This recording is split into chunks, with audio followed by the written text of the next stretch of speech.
Hi, my name is Sylvie. I am a certified health coach and fitness trainer.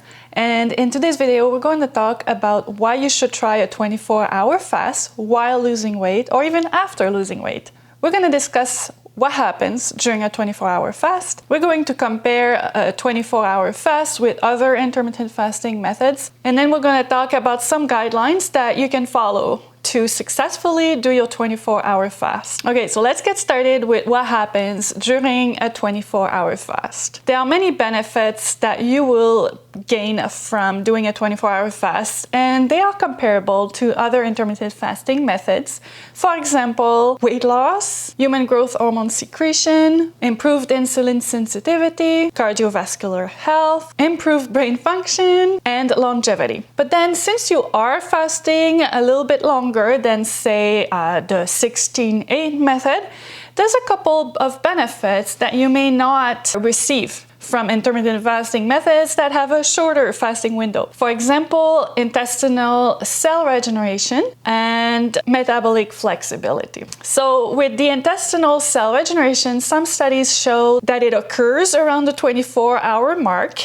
And then the metabolic flexibility, well, we talked about that in some of my other videos. If you are not keto and you want to encourage your body to use ketones for energy as opposed to glucose for energy, it's a good idea to fast for at least 18 hours, preferably 20 hours. Well, 24 hours, of course, will be great, because to really spend enough time in that optimal weight loss ketosis, well, you need to fast longer than 16 hours, because most likely you'll just be entering that at around the 16-hour mark, maybe even 18 hours. But if you want more information about those benefits that we just talked about, you can look in the description below. The link to my blog post will provide you all the resources that you need. Now, when we touched on metabolic flexibility, we touched a little bit on how the 24-hour fast compares to other intermittent fasting methods.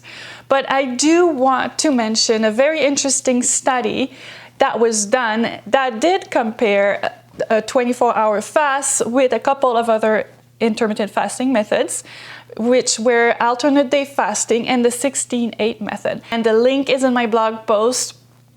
And what came out of it is that alternate day fasting is the method that yields the most weight loss if you're looking to lose weight. And then second, the 24-hour fast, which, by the way, in the context of the study, was done only once or twice a week. And then the 16-8 method, which was done daily. So I thought that was really interesting. Basically, you're going to lose weight faster if you fast 24 hours twice a week than if you fast 16 hours every day. And then you'll receive some added healing benefits. Now, as far as alternate day fasting goes, alternate day fasting may be a great option for you. The only problem with it may be that you are going to sustain a greater calorie deficit for an extended period of time. And if you are not able to maintain that long term, it's likely that you'll regain the weight back. So the bottom line is, no matter what intermittent fasting method you choose, it is very important that you ask yourself whether you are willing and able to maintain that long term, because this is how you'll be able to maintain your results. And what I love about the 24-hour fast is that most of us can sustain that long term. In fact, we will enjoy sustaining that long term.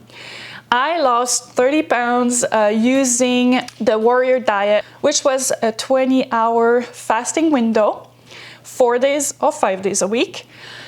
And when I reached my goal weight, I started shortening my fasting window to stop losing weight. And what I found is that my sleep started to suffer. And when I implemented one 24-hour fast a week, suddenly it was resolved. So there are obviously advantages to a longer fasting window that go way beyond weight loss and that you may just want to sustain long term for the sake of it. And that's really what I discovered.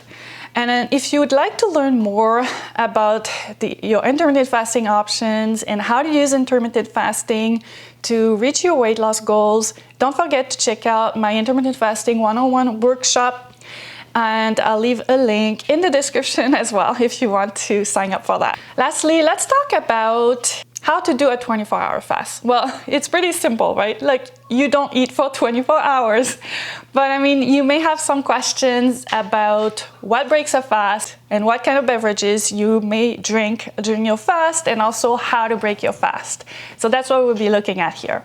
What I really like about a 24-hour fast is that you get to eat all your favorite foods for dinner, then you fast for 24 hours, and then you get to have your next big dinner. It doesn't seem like too much of an ordeal, and you really get to savor and enjoy your foods when you do eat. And then while you are fasting, there's a couple of options. So technically, anything that has calories breaks a fast. If you're having tea or coffee, you would want to have it black, and then you can have obviously water, lemon water. You could also have carbonated drinks that are 0 calories. But that being said, if you do want to have a keto coffee or even some coconut milk in your coffee, this may not be an issue at all, as long as it doesn't interfere with you getting in ketosis. So something that's really high in fat will most likely not be an issue. And I know that for myself, when I was losing weight and going through this, I experimented with that and I measured my ketones and found that it was no problem at all.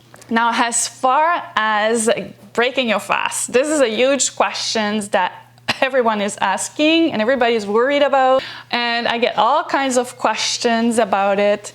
But really, if you fast for less than 3 days, you do not need to worry too much about how to break your fast.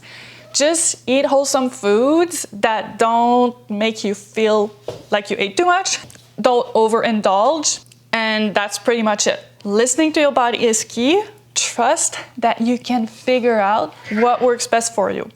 And don't sweat the small stuff. And that's it. That's all I had to say about the wonderful benefits of a 24-hour fast and why I think you should really consider including it in your intermittent fasting regimen.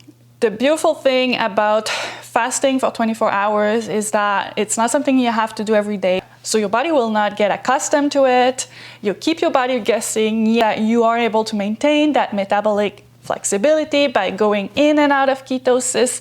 It's really doable, even for beginner fasters. So yeah, give it a try and see what happens. I hope that was helpful, and thank you for watching.